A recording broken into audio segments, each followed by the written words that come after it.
I'm 26, father of two. I work as a machinist, and yeah, that's about it. Okay. It's my life.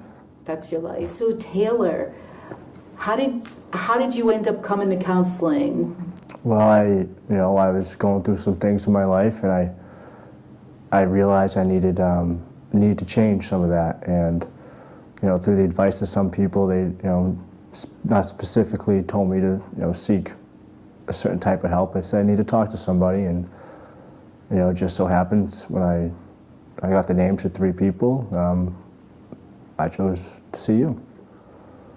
Have you been in counseling before, or was this your first experience? I have been in counseling before, briefly. About how long ago? Probably 2 years ago, 2 or 3 years ago. How did that work out?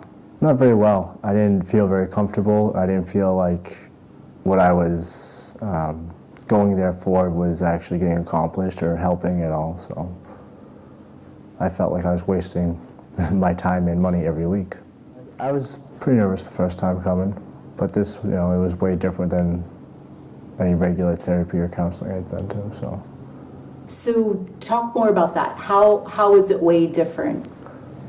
Well, it's more like, I'm learning about my thoughts and feelings rather than just telling them to you and you asking me how I feel about it or something like that. I'm learning of, why I react the way I react or why I feel the way I feel and how I'm learning how to stop some of that or change some of that.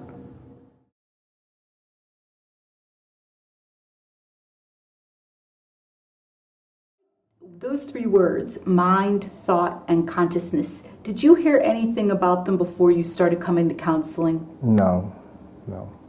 So when you started coming here, that's when you first were being introduced to them.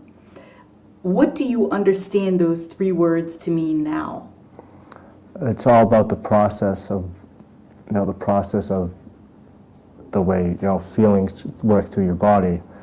It all starts off as, a thought, and whatever thought that may be, or whatever feeling that may be has a thought associated with it. So if you can react to the thought and not the feeling, then you don't necessarily need to have all those feelings. So if you have a bad thought and you choose not to react to it, you won't have a bad feeling.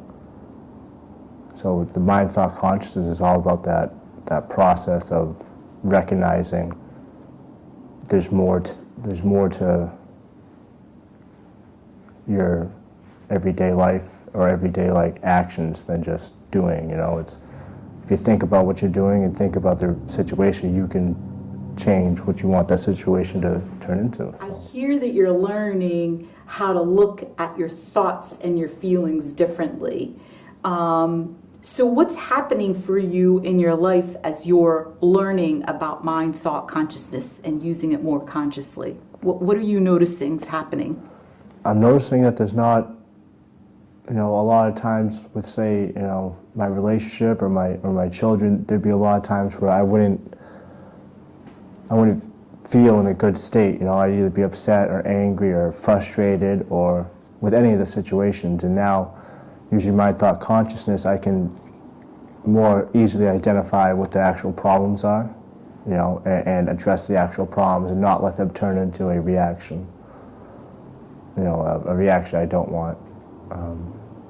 Something more positive. Communicating. Do you notice a difference in your communication at this point in time with the knowledge that you've become aware of about these principles? Yeah, it's definitely easier, especially talking to people I don't know or like coming here today, it's doing that, it's easier, like coming today was easy for me because I was able to think, what do you really, why don't you want to go?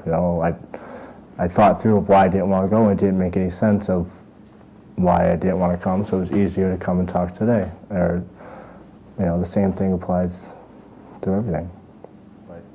In life is full of questions, so, kind of using the mind, thought, consciousness helped me answer a lot of those questions myself without feeling lost or feeling like I can't get the answer or the answer's not there. It's there, you just got to figure it out. So you're learning about something you were already capable of doing, yes or no? Yeah. I'm just able to do it now, Now that I know about it, it makes no sense not to do it. Have you changed, Taylor? I think so. I'd like to think so. How have you changed? I think it's been more my attitude, I guess, or my outlook, I guess you'd say. Kind of like, the colored glass you look through, I guess. Can you talk more about that, the color of glass? What do you mean by that? Instead of looking through, red glass and being angry or upset all the time, it's like a calming blue, something to that effect. So it's been through knowledge about what you already use, these three elements, mind, thought, consciousness. It's been through awareness and spending time understanding them that you're able to see through a calming blue lens versus a red lens, yes or no? Yeah, yep. So would you recommend counseling to other people, yes or no? Yeah, anybody that wants, you have to want the change in your life. If you don't want it, then going to counselor's not going to help you. What change are you talking about? For me personally, it was changing kind of how I feel every day, and I identified myself that I wasn't feeling good every day, and that's why, some of the problems I was having, it wasn't always somebody else's fault, or it wasn't always a situation that made my day bad or made me not feel good. It was a lot of times it was my own outlook on every situation that made it bad to begin with. If you go into something thinking it's going to suck, it's going to suck. So, or if you go into something thinking it's not going to be very good, it's not going to be very good. But if you're going with a positive attitude, it'll be all right. So I wanted to change that negative attitude I had. And a lot of that negative attitude I had came from how I was thinking and feeling and what I was doing with those thoughts. Does a person need to have problems to learn about these three elements, mind, thought, consciousness? Well, I think everybody has problems, and anybody who does says they don't are joking with themselves. But no, you don't need a big problem in your life. It's something everybody should know. It's like brushing your teeth is good for you, right? It keeps your teeth healthy. Mind, thought, consciousness is good for you. It keeps your mind healthy. Thank you so much.